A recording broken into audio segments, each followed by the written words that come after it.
오늘 말씀의 제목은 점점 강하여 가는 비결이라 했습니다. 오늘 환경이 문제가 아니라 내일 점점 더 나아지면 얼마나 좋을까요, 여러분?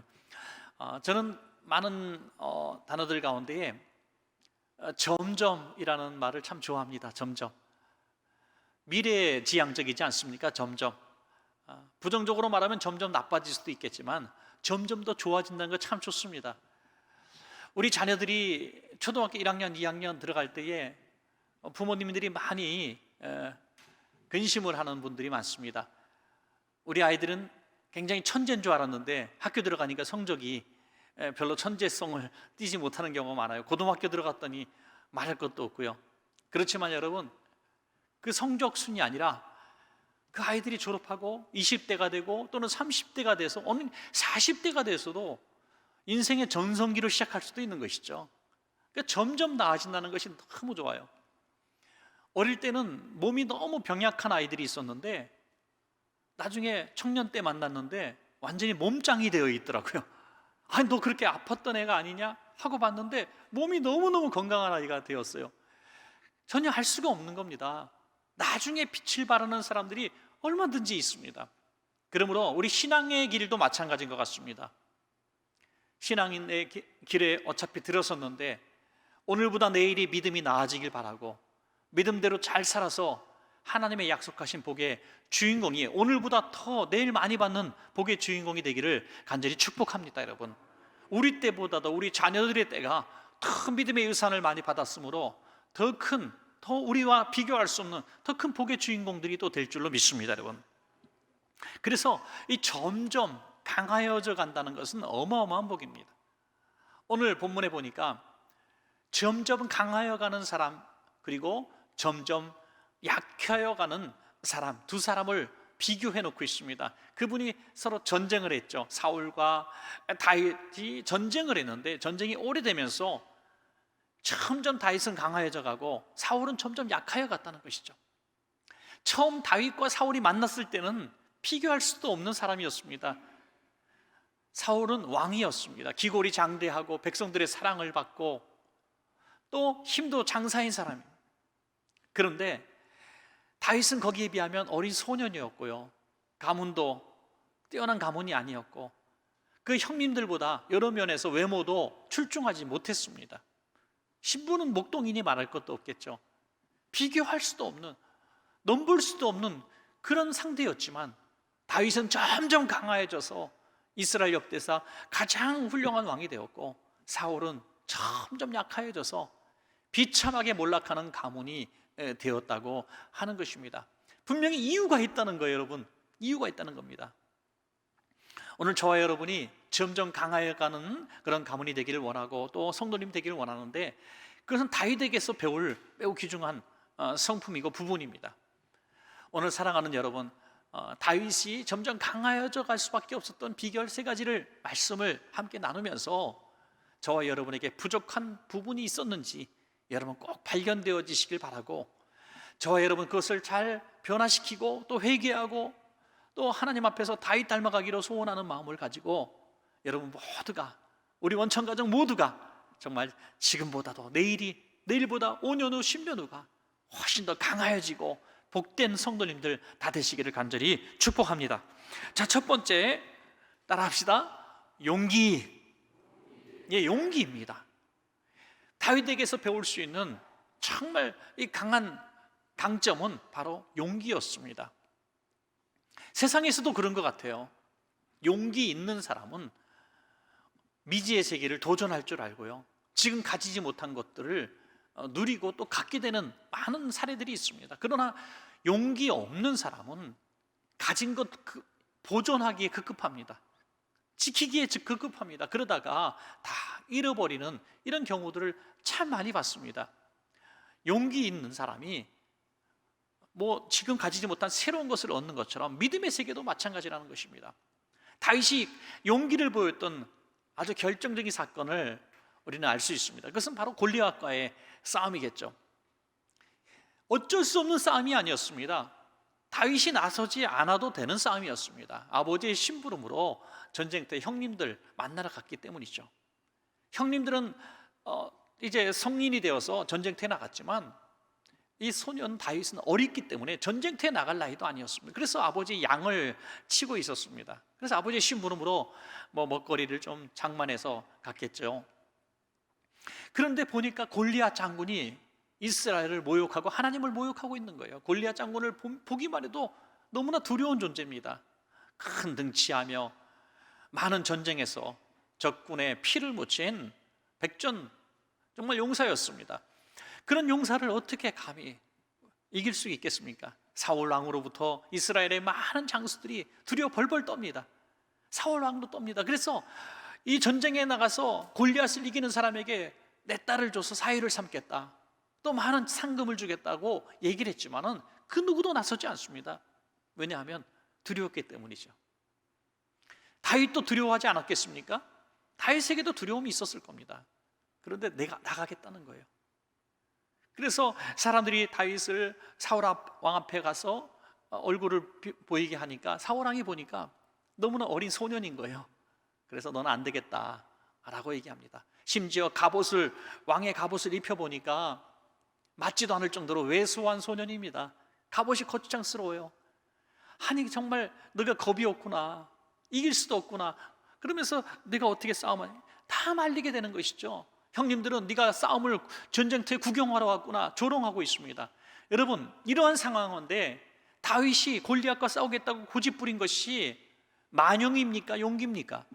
우리는 결론을 알고 있으니 용기라고 얘기하는 것이죠. 세상적으로 보면 그냥 만용으로밖에 볼 수 없는 것이죠. 이길 수도 없는 싸움에 죽으러 나가는 거로 볼 수밖에 없습니다. 그러나 다윗은 하나님의 사람입니다. 그는 이렇게 얘기합니다. 왕이시여, 저는 양을 지키면서 때로는 곰과 사자와 싸워서 이긴 사람입니다. 그 하나님이 나와 함께 하실 겁니다 라고 고백하는 장면이 나오죠. 사무엘상 17장 37절입니다. 또 다윗이 이르되 여호와께서 나를 사자의 발톱과 곰의 발톱에서 건져내셨은즉 나를 이 블레셋 사람의 손에서도 건져내시리이다. 아멘. 여러분, 여기서 우리는 굉장히 중요한 용기의 원동력을 발견할 수 있습니다. 나는 약하지만 하나님은 강하시다는 거예요. 나는 할 수 없다는 걸 인정하는 겁니다. 그런데 자기도 싸우면 질 것을 알아요. 그 많은 장수들도 나서지 못하는 이유가 그 골리앗 장군이 너무나 강하기 때문에 질 수밖에 없는 거 압니다. 여러분, 다윗이 왜 몰랐겠습니까? 당연히 압니다. 자기도 목숨이 하나뿐인 것을 알고 두려운 것을 압니다. 그러나 다윗은 이 모든 것들을 이겨낼 수 있는 것이 어디서 나왔는가? 이 용기가 어디서 나왔는가? 지금까지 함께 하시는 하나님이 앞으로도 함께 하실 줄로 믿는 이 믿음에서 나오는 거예요. 사랑하는 여러분, 꼭 기억하십시오. 다윗과 같이 점점 강하여져 가고 복받는 이 용기라고 하는 부분은 나에게서 나오는 것이 아니라 지금까지 함께 하신 하나님을 믿는 믿음에서 나올 줄로 믿으시기 바랍니다. 여러분, 용기를 잃어버릴 만큼 두려움을 만났습니까? 경제적으로 은퇴 후에 어떻게 살아갈 것인가? 어떤 질병을 진단을 받고 너무나 걱정이 되십니까? 코로나 시대에 경제적으로 너무 어려운 미래가 준비되고 있습니까? 여러분, 이 두려움에 대해서 우리가 이길 수 있는 비결은 과거에 함께 하신 하나님을 내가 생각하고 기억하는 것입니다. 더 어려울 때에도, 더 힘들 때에도 사자와 곰의 발톱에서 하나님이 우리를 건져내신 경험은 반드시 한 번쯤 있을 것입니다. 여러분, 과거에 하나님의 은혜가 너무 고맙고 감사해서 하나님, 내가 정말 감사합니다, 이제 내가 남은 생애를 하나님과 함께 하겠습니다라고 고백했던 적이 한 번쯤 있지 않습니까? 오늘 여전히 두려움이 우리 가운데 있을 때 그때를 기억하십시오. 그때 하나님이 함께 하셨는데 오늘 왜 버리시겠습니까, 여러분? 그러므로 하나님의 백성들의 믿음의 용기는 믿음에서 나온다는 것이죠. 때로는 불의에 맞설 용기, 또 악에 맞설 용기들, 하나님의 뜻을 위해서 내가 몸을 불살아야 되는 그런 용기가 필요할 때가 있습니다. 그때마다 내가 하는 것이 아니라 하나님이 하실 줄로 믿습니다 하면서 우리는 도전해야 한다는 것입니다. 여러분, 마음속에 있는 두려움이 있습니까? 오늘 이 두려움을 극복하지 못하면 강하여져 갈 수 있는 그런 우리 조건들을 잃어버리는 것입니다. 여러분, 내일 이후의 모든 시간들을 골리앗 앞에 선 여러분들의 삶이라 할지라도 두려움부터 다 믿음으로 물리칠 때에 더 나은 내일, 강하여져 가는 내일이 예비되어 있을 줄로 믿습니다, 여러분. 그런데 사울왕은 그렇지 못했다는 거예요.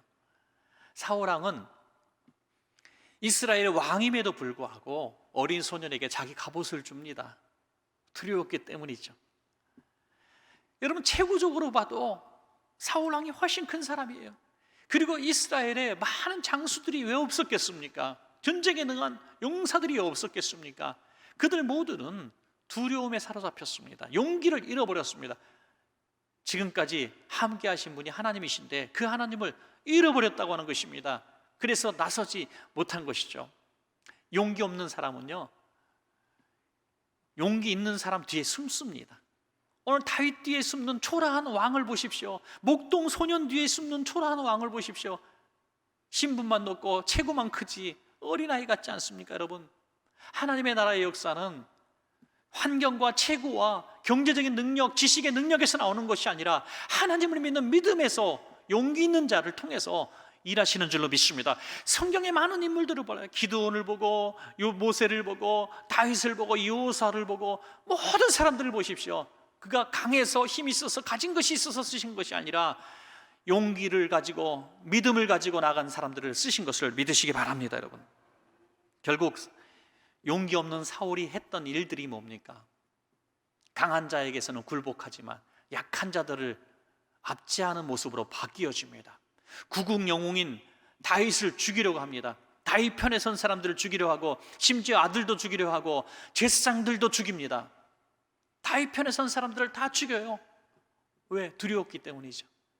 다윗이 왕위를 차지할 것에 대한 두려움 때문에 골리앗 앞에서는 벌벌 떨고 나가지 못했음에도 자기 백성들, 자기보다 약한 사람들을 무참하게 학살하는 부끄러운 왕이 되고 말았습니다. 여러분, 그래서 용기 있는 사람은 강자에 강하고 용기 없는 사람은 약자에 강한 것입니다, 여러분. 절대로 이런 부끄러운 모습을 보여서는 안 됩니다. 그래서 하나님의 믿는 믿음으로 점점 강하여져 간 사람은, 용기 있는 사람은 절대로 날이 갈수록 잘 되어가고, 사울처럼 용기 없는 사람은 끝까지 부끄러운 짓 하다가 압제하다가 소위 정말 갑질이라고 하는 그런 모습으로, 추악한 모습으로 보여지다가 결국 망하는 모습으로 끝날 것입니다. 우리 사랑하는 여러분, 하나님을 믿는 믿음 가지고 이 용기를 잘 활용하심으로 오늘보다 내일이 나아지는 복된 삶 도전하시기를 바랍니다. 자, 두 번째로 따라합시다. 온유가 이 다윗에게 굉장히 중요한 성품입니다. 우리가 성경의 인물들 가운데에 온유한 지도자들 두 사람을 뽑으라면 한 사람은 모세고요, 또 한 사람은 오늘 다윗입니다. 이 모세는 온 이스라엘 백성의 출애굽의 리더로서 얼마나 역경이 많았겠습니까? 얼마나 힘든 일들이 많았겠습니까? 정말 무자비하고 강력한 리더십을 가져도 될까 말까한 그런 상황 가운데서 모세는 굉장한 온유한 리더십을 보여주죠. 그래서 세상의 모든 사람들보다 모세보다 온유한 사람이 없다고 말했어요. 또 다윗은 어떻습니까? 통일왕국의 정말 이 절정기의 왕임에도 불구하고 온유한 리더십을 보여서 그의 별명이 붙잖아요. 성군이라는 별명이 붙습니다. 오늘 사랑하는 여러분, 세상에서도 정말 하나님께서 존경받는 인물로 여러분들을 쓰시기를 원하며, 여러분의 자녀들을 쓰시기를 원하면 직장이나 또는 사업체를 경영하거나 교회의 직분자가 되거나 어떤 상황 가운데서도 이 부분을 꼭 기억하십시오. 온유한 리더십을 갖는 지도자는 하나님이 더 점점 강하게 하여 주실 줄로 믿습니다, 여러분. 이 다윗 왕이 온유한 리더십을 보인 부분은 성경에 너무너무 많기 때문에 다 말씀드릴 수 없고 몇 가지만 말씀을 드리면, 심지어 자기를 죽이려고 덤벼드는 사울 왕도 온유하게 대하지 않습니까? 적입니다. 자기를 죽이려고 하는 사람이에요. 마침 그를 죽일 수 있는 기회를 여러 차례 만났을 때 하나님이 주신 기회처럼 여길 수도 있었습니다. 그런데 그를, 이 죽일 수 있는 기회를 오히려 이용해서 화해를 시도합니다. 그 원수를 내가 온유하게 대하고 오히려 같이 잘 되기를 원해서 화해를 시도하는 것이죠. 여러분, 얼마나 온유한 사람입니까? 또 한 번은 시므이가 자기를 조롱하며 흙을 뿌리면서 돌을 던지는 일이 있었습니다. 더구나 그 상황은 아들 압살롬이 반역해서 정말 슬프게도 왕궁에서 쫓겨날 때입니다. 정말 지금 슬프고 화가 날 때입니다. 그런데 사울 족속 중에 한 사람이 시므이가 네가 그렇게 고난당한 것은 하나님이 너에게 벌 준 거야, 사울의 피를 흘렸기 때문에 네가 벌 받는 거야 라면서 조롱할 때에 다윗과 함께한 군인이 칼을 빼어들고 그를 죽이려고 합니다.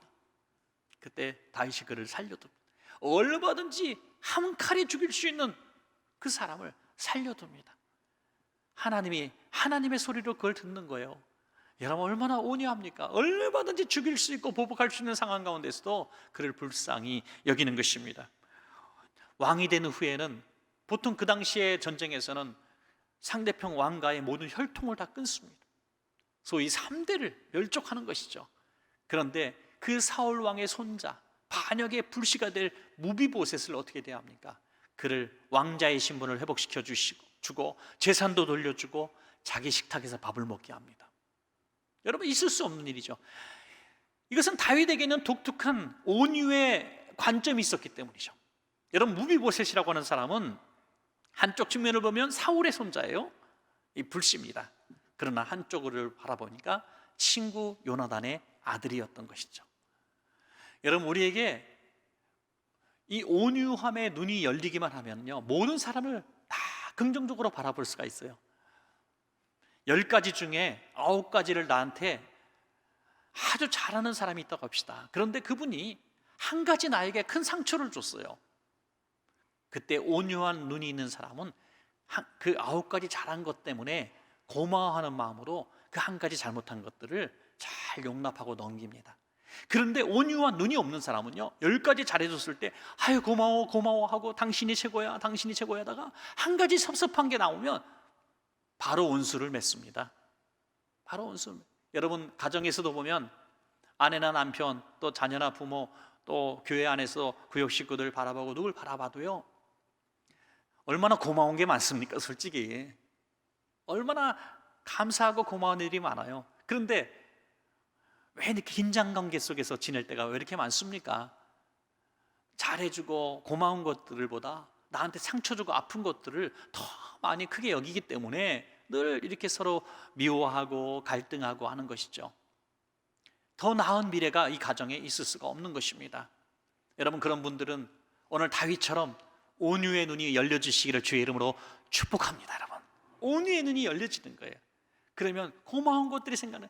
사울의 손자 이 반란의 불씨지만 그들을 다 버립니다. 생각하지도 않아요.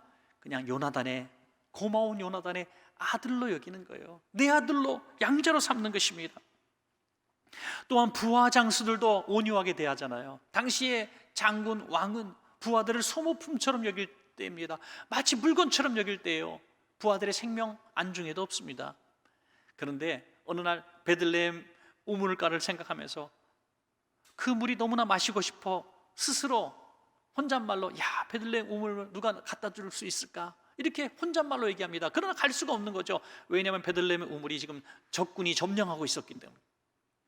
지나가는 말로 했지만은 그 혼잣말을 부하장수 3명이 듣고 왕에게 보고도 하지 않고 피를 흘려가면서 적진 속에 뛰어들어 그 물 한 통을 떠온 거예요.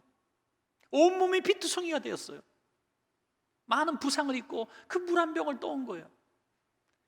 다윗이 그 물을 마시지 않습니다. 내가 참 잘못했구나, 너무 미안하구나 하면서 그 물을 여호와 하나님 앞에 제단에 쏟아붓고 이렇게 얘기합니다. 이것은 물이 아니라 내 장수들의 피입니다. 내가 다시는 이런 잘못을 저지르지 않겠습니다 하면서 하나님께 올려드리는 거예요. 여러분 온유한 사람에게 이런 장수가 있는 거죠. 나에게는 왜 그런 사람이 없지? 내 주변에는 왜 이렇게 부하 장수처럼 이런 새 장수 같은 사람이 없지라고 우리가 정말 한탄할 것이 아니라 내가 이렇게 사람들을 온유하게 대하지 못했구나 하는 생각을 할 필요가 있어요. 여러분 좀 뼈 아픈 얘기죠. 뼈 아픈 얘기, 뼈 아픈 얘기. 나는 늘 외로워. 나한테는 왜 이렇게 사람이 없어? 내가 힘들고 고독할 때 위로해 주는 사람이 왜 이렇게 없어? 하는 분들이 있는데요. 여러분 오늘 이 말씀이 참 교훈이 됐으면 좋겠어요. 내가 온유한 사람이 되어서 평소에 그렇게 온유하게 많은 사람들을 대했더라면 다윗의 새 용사 같은 사람이 그의 곁에 늘 있게 될 줄로 믿으시기 바라요. 나를 위해서 기도해주고, 나를 위해서 더 울어주고, 내가 어려울 때 도와줄 사람들이 바로 내가 온유하게 대했던 사람들이었다는 사실을 우리는 기억해야 하는 것입니다. 이 마음은 우리가 스스로 훈련하고 온유하게 살기 위해서 몸부림치다고 될 일이 아니라는 것을 인정하고 넘어가야 돼요. 이 마음은 하나님이 주시는 마음인 줄로 믿습니다, 여러분. 마태복음 11장 29절에 나는 마음이 온유하고 겸손하니 나의 멍에를 메고 내게 배우라. 그리하면 너희 마음이 쉼을 얻으리니. 사랑하는 여러분, 저는 온유한 사람이 받는 복 중에서 제가 생각할 때 한 90% 비중의 큰 복은 바로 자신이 받는 복이라고 생각해요. 온유한 사람은 늘 손해본다고 생각해요. 늘 믿지는 장사를 한다고 생각합니다. 그러나 온유한 사람이 받는 가장 큰 복은 쉼인 줄로 믿으시기 바라요. 그의 마음에 평화가 있다는 거예요. 여러분, 싸움닭이 마음의 평화를 누리더라, 이런 말 들어본 적이 있습니까? 싸움닭은요 늘 여기에 분노가 있어요. 미움이 있어요. 강팍한 사람은요 다른 사람을 향해서 막 이렇게 상처를 주는 것 같지만 사실 그 상처는 고스란히 자기 몫이 되는 거예요. 사랑하는 우리 원천가족 여러분, 남들을 온유하게 대하고 가난한 사람들, 어려운 사람들을, 심지어 원수까지 온유하게 대하는 것이 내가 뭐 굉장한 사람이 되고 내가 베푸는 사람이 되는 것 같지만 그것이 내게 가장 큰 복이 된다는 사실을 기억하고, 여러분 다윗처럼 어느 상황 가운데서도 평정을 누리고 쉼을 누리고 또 넉넉히 온유하게 대할 수 있는 큰 그릇 될 때에 오늘보다 내일이 더 나아지고 강해지는 비결이 될 줄로 믿습니다. 그러나 사울 왕은 그러지 못했죠. 사울 왕의 마음속엔 늘 전쟁터였습니다. 늘 불안했습니다. 여러분, 우리가 아시다시피 사울 왕은 가장 큰 질병 가운데 있었는데 그것이 바로 불면증이었죠. 그 불면증은 악한 마귀가 역사해서 잠을 잘 수가 없는 거예요. 많은 정신적인 질환을 앓고 있었습니다. 그래서 성령 충만한 다윗이 수금을 탈 때에 비로소 편안한 잠을 잘 수가 있었습니다. 이게 영적인 싸움이었다는 거예요. 다윗에게는 주님이, 성령이 임재하셔서 주님의 마음을 갖게 되었어요. 온유하고 겸손한 마음. 그러나 사울 왕은 마귀의 마음을 갖게 된 거예요. 사단이 그 마음을 점령하니까 그게 잠 못 이루게 만들고 번민하게 만들고 미워하게 만들고 죽이게 만드는 마음을 부어준 것이죠. 그러니까 사사건건 그는 하나님의 사람들을 대적하는 일만 저지르게 되는 것입니다. 그래서 심지어 하나님의 사람 제사장마저 85명이나 몰살하는 끔찍한 일을 저지르는 거예요. 여러분, 마음이 강팍하고 미움이 막 가득 차고 증오심으로 가득 찬 오늘 우리 마음속에 그런 분들이 혹시 한 분이라도 오늘 계십니까? 오늘 예배하는 분들 가운데 누구 때문에 미워 죽겠는 마음을 갖고 있는 분들이 있습니까? 여러분, 오늘 이 말씀 듣고 내게 주신 말씀으로 받으시면 복이 됩니다. 여러분, 그 마음은 나를 살리는 마음이 아니고 당연한 마음이 아니라 나를 점점 마귀에게 사로잡히게 만드는 마음이고 나를 점점 죽이게 만드는 마음이고 나를 잠 못 이루게 만들고 바짝 말라 죽게 만드는 마음이에요. 이 마음은 절대로 당연한 마음이 아닙니다. 점점 망하게 하는 마음입니다. 사울 왕의 마음입니다. 마귀의 마음입니다. 사랑하는 여러분, 오늘 이 시간에 간절하게, 정말 간절하게 하나님 앞에 기도하셔서 주님의 마음 주십시오, 온유한 마음 주십시오, 너그러운 마음 주십시오 할 때 여러분, 그것이 상대방을 위한 것이 아니라 바로 여러분들을 점점 잘되게 만드는 비결이 될 줄로 믿으시기 바랍니다. 자, 마지막 세 번째 따라합시다. 회개. 다윗의 강점이고 다윗이 점점 강해질 수 있었던 비결 세 번째는 바로 회개할 줄 아는 마음이었습니다. 저는 회개를 말할 때 그냥 잘못한 일이 있었습니다. 그냥 그걸 가지고 내 잘못했어요 라고 말하는 단순성 회개라고 생각하지 않아요. 회개는요, 회개할 수 있는 사람이 회개하는 거고요, 회개할 수 없는 사람은 아무리 죄를 지적해도 회개하지 않습니다.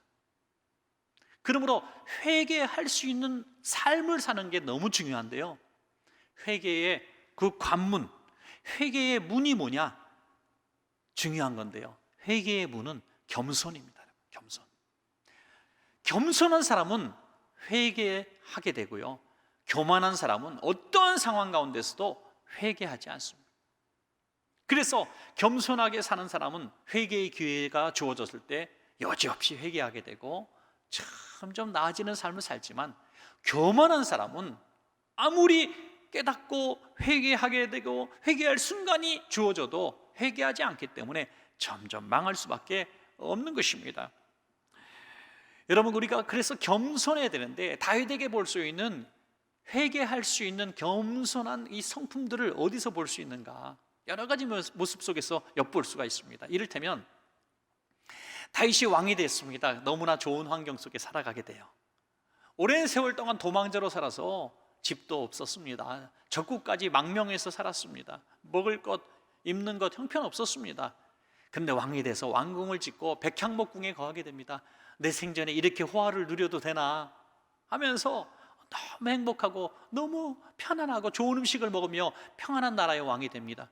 그 순간에 다윗의 마음속에 큰 마음의 아픔이 하나 생깁니다. 그건 바로 내가 받은 이 은혜가 이렇게 큰데 내가 하나님에 대해서 한 것이 없다는 거예요. 이 말은 뭡니까? 나는 백향목궁에 거하는데 하나님의 성전이 없구나. 하나님의 성전을 짓고 싶은 열망이 생기기 시작합니다. 그래서 다윗이 준비한 모든 재료는 그 어떤 오고 가는 세대에서 지을 수 없는 최고로 값비싼 성전을 지을 수 있는 모든 것들을 다윗이 구비하게 되는 것입니다. 솔로몬은 짓기만 한 거예요. 다윗이 다 준비했습니다. 여러분, 우리가 겸손한 성도는 누구냐면, 지금 내가 살아가고 있는 모든 일들이 너무 행복할 때, 좋은 음식을 먹을 때, 전보다 나아진 삶을 살아가고 있을 때 하나님의 은혜에 너무나 고맙고 감사할 줄 아는 사람이 겸손한 사람입니다, 여러분. 근데 교만한 사람은 절대 그러지 않아요. 분명히 저도 알고 주변 사람도 압니다. 과거의 어느 때보다 지금 최고로 잘 살고 있고 평안한 삶을 살고 있음에도 불구하고 늘 그에게는 불만이 있어요. 아유, 나는 왜 이렇게 하는 것마다 안 되냐 그래요. 아이고, 그때 그냥 집을 샀어야 되는데, 아이고, 그때 내가 비트코인을 샀어야 되는데. 지금도 그런 마음을 갖고 있고 그냥 불평하고 짜증내고, 지금 괜찮게 지내면서도 불구하고 더 많이 가지지 못한 것들에 대해서 끊임없이 원망하고 불평하고 미워하고, 이런 사람이 교만한 사람이에요. 하나님이 얼마나 슬퍼하실까, 여러분.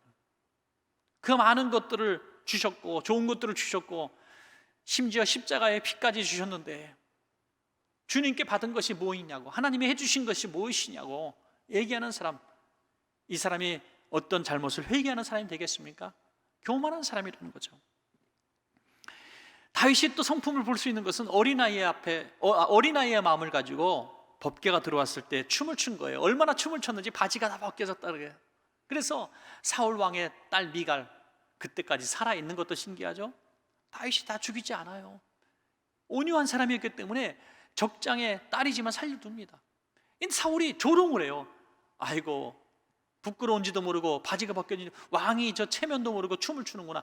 뒤에서 조롱을 합니다. 여러분, 그러나 다윗은 하나님 앞에 겸손한 사람이었기 때문에 사람 생각하지 않는 거예요. 하나님과의 관계만 생각한 겁니다. 사무엘하 6장 21절에 다윗이 미갈에게 이르되 이는 여호와 앞에서 한 것이니라. 그가 내 아버지와 그의 온 집을 버리시고 나를 택하사 나를 여호와의 백성 이스라엘의 주권자로 삼으셨으니 내가 여호와 앞에서 뛰놀리라. 아멘. 여러분, 그렇습니다. 저도 목회하면서 참 많은 결정을 해야 될 때가 있습니다.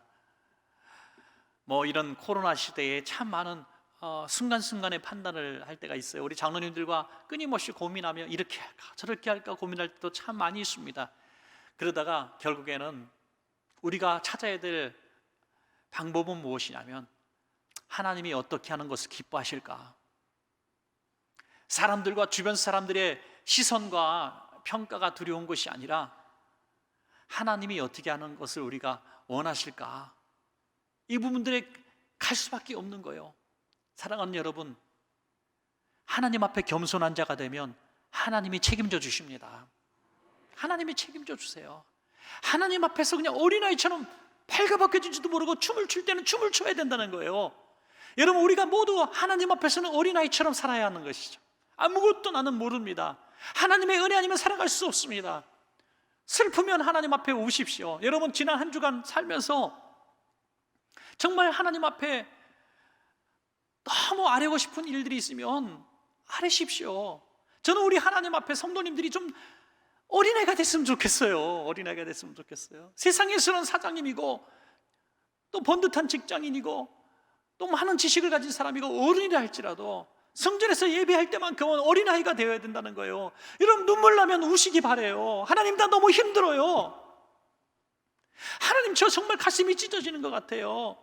하나님, 정말 어떻게 살아야 될지 모르겠어요. 내 자식 키우는 방법도 모르겠고 너무 힘들어요. 어린아이처럼 울라는 거예요. 여러분, 이것이 하나님 앞에 겸손한 사람이에요. 하나님 앞에서 울 때는 울고 하나님 앞에 춤출 때는 춤춰야 되는 거예요.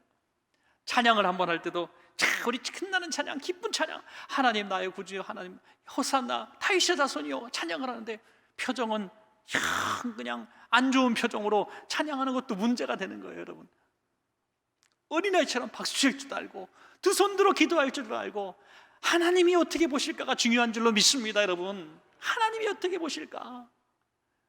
여러분, 다윗은 그런 마음을 가졌다는 거예요. 그런 마음을 가졌기 때문에 나단 선지자가 와서 그의 일생일대에 감추고 싶었던 후회스러운 죄악을 지적할 때, 밧세바를 범하고 우리아를 죽게 만드는 이 끔찍한 죄를 지적할 때 감추려고 하지 않고 그 자리에서 꿇어 엎드려서 죄를 고백할 수 있었던 겁니다. 여러분, 회개는요 아무나 할 수 있는 게 아닙니다. 깨닫는다고 할 수 있는 게 아닙니다. 겸손한 사람이 회개할 수 있는 겁니다. 나단 선지자 그까짓 것 칼로 쳐서 죽이면 되는 거예요. 그리고 묻어버리면 되는 거예요. 이 모든 과거를 묻어버리면 되는 거예요. 그러나 왕임에도 불구하고 그렇습니다. 제가 죄인입니다 하면서 꿇어 엎드리고 이 모든 죄를 만방에 고백합니다. 얼마나 하나님 앞에 겸손한 사람입니까? 그래, 놀랍게도 시편에 보니까 다윗이 이 순간에 했던 기도 중에 가장 감동적인 부분이 나오는데요, 이런 고백입니다. 주님, 그렇습니다. 저는 죄인입니다. 저는 정말 너무너무 눈물을 흘려서 베갯잎을 다 적실 정도로 정말 저는 죄를 아무리 고백해도 씻을 수 없습니다. 한 가지 소원이 있습니다. 그럼에도 불구하고 하나님의 성령님, 나를 떠나지 마십시오 하는 거죠. 이게 다윗의 고백이에요. 여러분, 회개는 뭐냐면 매 맞을까 봐 두려워서 하는 게 아니라는 거예요. 애가 잘못했어요. 너 일로 와, 회초리 갖고 와. 그러면 잘못했어요 그래. 뭘 잘못했는지 너 알아? 모르지만 하여튼 잘못했어요. 매 맞을까 봐 회개하는 거죠. 여러분, 하나님이 내가 지은 죄를 알기 때문에, 그 끔찍한 남 모르는 죄를 알기 때문에 하나님 나를 벌하실 것이 두렵고 나에 있는 것을 빼앗을까 봐 두려워서 회개하는 거, 이거는 교만한 자의 회개입니다. 지키고자 하는 회개입니다. 다윗처럼 회개해야 되는 거죠. 하나님, 그렇습니다. 전 죄인입니다. 하나님이 벌하시고 때리시고 다 빼앗아 가셔도 저는 당연합니다. 마땅합니다. 그러나 한 가지 소원이 있습니다. 하나님, 저를 버리지 말아 주십시오. 진짜 회개는 조건 때문에 하는 게 아니라 하나님과의 관계 때문에 하는 것을 믿으시기 바랍니다, 여러분. 그런데 이 사울 왕은 다윗의 이런 겸손과 회개가 없었습니다. 그는 교만했기 때문에 회개할 수 있는 수많은 기회들을 놓쳐버리고 말죠. 그가 40세의 왕이 되고 42세에 이제 점점 교만한 큰 사건이 일어나죠. 블레셋과의 전쟁 중에서 백성들이 흩어지니 예배를 드리기를 원했습니다. 사무엘을 초청합니다. 예배 드리면 사무엘 때문에 백성들이 모여들고 용기를 낼 것을 기대했던 것이죠. 그러나 사무엘이 늦게 오니까 어떻게 합니까? 자신이 제사를 집례해요. 교만이죠, 교만. 하나님의 능력을 원한 것이 아니라 하나님의 능력을 내가 부린다고 생각한 거죠. 부린다고. 하나님을 요술램프에서 불러내듯이 하나님의 능력만 취하, 마치 법궤를 앞세워서 전쟁하면 이길 것이라는 착각 속에서 나갔다가 법궤까지 빼앗기고 말았던 거 아닙니까, 여러분? 사무엘이 지적하기를 네가 예배드린 것이 문제가 아니라 예배를 집례한 것은 바로 내 교만에서 나왔다라고 분명히 책망하고 있습니다. 이 행위가 악한 것은 내가 교만해서 나온 거기 때문에 하나님이 벌하실 것이라는, 결정적으로 그가 또 왕위를 잃어버리게 된 사건이 일어나죠. 바로 아말렉과의 전쟁이었습니다. 아말렉과의 전쟁 중에 도저히 이길 수 없는 전쟁이었지만 하나님께서 이기게 해주겠다고 약속하십니다. 그러나 조건이 있죠. 모든 아말렉 것들을 탐하지 말고 다 불태워버려라. 전쟁에서 승리하는 순간 좋은 물건들을 태워버릴 수가 없었어요. 자기가 몰래 감춥니다. 여러분, 어디서 나왔습니까? 교만에서 나온 거예요. 하나님이 이 전쟁에서 이기게 해주셨다는 것을 믿는다면 하나님 말씀대로 하나님께 다 드릴 수밖에 없는 거예요. 그러나 내가 승리했다고 생각하는 거예요. 내가 피땀 흘려서 이겼다고 생각한 거예요. 내가 전쟁에서 이겨서 얻은 전리품이라고 생각한 거예요. 이 교만함에서 챙겨둔 물건 때문에 어떤 징계를 받습니까? 사무엘상 15장 23절에 이는 거역하는 것은 점치는 죄와 같고 완고한 것은 사신 우상에게 절하는 죄와 같음이라. 왕이 여호와의 말씀을 버렸으므로 여호와께서도 왕을 버려 왕이 되지 못하게 하셨습니다. 너 왕자리에서 폐위시키겠다는 거예요. 점점 약하여지더니 왕위에서 쫓겨나는 지경에 이르렀고, 심지어 하나님께 기도하여 응답받아야 되는 상황 가운데에 무당에게 쫓아가서 신접한 사람을 만나서 내가 어떻게 해야 되겠습니까? 라고 물어보는 처참한 영적 상태까지 떨어지고 말았습니다. 사랑하는 우리 성도님들 가운데 그런 분은 없겠지만 점치고 또 어떤 신접한 사람을 찾아가고 어떤 그런 부분들에 대해서 뭔가 기대하고 있는 마음이 조금이라도 드는 분들은 여러분 큰일 날 일입니다. 사울처럼 맨 마지막 처참한 순간까지 떨어지기 전에 반드시 돌이키셔서 우리 하나님 앞에 겸손하게 엎드려 회개하심으로 이 모든 위기를 극복하고 점점 나아지는 삶 살아야 될 줄로 믿습니다. 이런 말씀을 맺겠습니다. 분명히 점점 강하여져 가는 사람은 그 강하여져 가는 비결이 있고요, 점점 약하여져 가는 사람은 점점 약하여져 가는 사람이 있어요. 여러분, 세상에서도 그런 사람 많이 봐요. 한때 보니까 너무 부러웠던 사람이에요. 많은 걸 가진 사람이었어요. 미래가 아주 창창해 보이는 사람이었어요. 그런데 10년 후에 20년 후에 만나니까 페인도 그런 페인이 없어요. 그 좋은 학벌, 신분, 가진 재산 다 어디 갔는지 정말 형편없이 돼버린 그를 바라볼 수도 있는 거죠. 어떤 사람은 희망도 없고 기대도 없고 얘가 자라서 뭐가 될까 정말 기대도 전혀 할 수 없었던 사람이 20년, 30년 후에 너무 아름답고 위대하게 성장한 것을 볼 수도 있는 겁니다. 여러분, 이것이 우리 믿음의 사람의 눈으로 바라볼 때 더 확실하지 않습니까? 하나님의 사람은 하나님을 믿는 믿음이 있기 때문에 다윗처럼 오늘보다 내일이, 내일보다 모레가, 우리보다 후대가 점점 더 강하여져 가고 점점 더 복을 받을 수 있는 게 분명히 오늘 성경에 기록되어 있습니다. 오늘 이 말씀 꼭 기억하시면서 내게 약한 부분이 뭔가 깨닫고 오늘 돌이키셔서, 저는 원천교회 모든 성도님들은, 정말 원천교회에서 생활하는 모든 성도님들은 오늘보다 반드시 이후의 삶이 강하여져 가시기를 주의 이름으로 축원합니다.